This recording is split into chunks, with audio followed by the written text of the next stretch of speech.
పల్నాడు జిల్లాలో ప్రయాణికులతో వెళ్తున్న విశాఖ ఎక్స్ప్రెస్ రైల్లో శనివారం అర్ధరాత్రి కొందరు దుండగులు దోపిడీకి ప్రయత్నించారు. వెంటనే అప్రమత్తమైన రైల్వే పోలీసులు కాల్పులు జరిపారు. పిడుగురాళ్ల మండలం తుమ్మల చెరువు సమీపంలో ఈ ఘటన చోటు చేసుకుంది.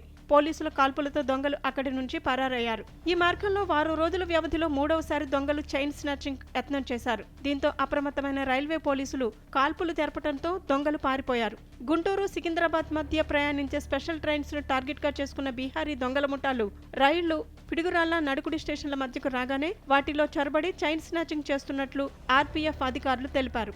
రైల్వే ట్రాక్ రోడ్డు ప్రక్కనే ఉండటంతో పాటు ఆ ప్రదేశానికి జిల్లా కేంద్రం నుంచి పోలీసులు రావడానికి ఎక్కువ సమయం పట్టే అవకాశం ఉండటంతో దొంగలు ఈ ప్రాంతాన్ని ఎంచుకుంటున్నారని వారు వెల్లడించారు. కాగా ఇదే మార్గంలో శనివారం అర్ధరాత్రి రైలు తుమ్మల చెరువు వద్దకు రాగానే ఓ ముఠా రైల్లోకి ప్రవేశించి చోరీకి సిద్ధమైంది. వెంటనే గమనించిన రైల్వే భద్రతా సిబ్బంది అప్రమత్తమయ్యారు. దుండగులను చెదరగొట్టేందుకు గాల్లోకి 3 రౌండ్లు కాల్పులు జరిపారు.